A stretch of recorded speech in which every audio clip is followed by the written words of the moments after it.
Magandang hapon! Kumusta po? Narito po ulit ang update natin para sa lagay ng ating panahon.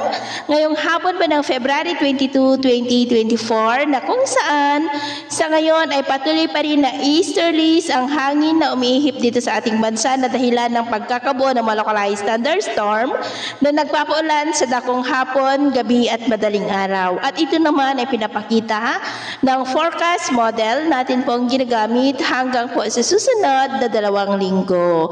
At sa lagay ng ating panahon, ngayong hapon, dahil po sa mga localized thunderstorm, ay maulap ang kalangitan with isolated rain sa ilang bahagi ng Quezon, Caraga, Davao Region, Northern Mindanao, Sorsogon at Zamboanga Peninsula. Posible po na magtuloy-tuloy ang mga isolated rain sa ilang bahagi ng ating bansa hanggang mamayang gabi, lalo na po dyan sa may Mindanao, Oriental Mindoro at Quezon. Kaya mag-ingat po tayo sa mga banta po ng mga pagbaha at pagguho ng lupa.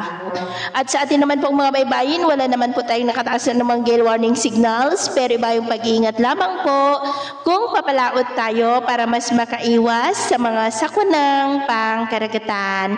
So, yun po ng latest update natin sa araw na ito. At ako po muli si James na nagsasabing sa kahit anong pagsubok po na darating sa ating buhay, huwag po tayong mawawalan ng pag-asa. Thank you and God bless.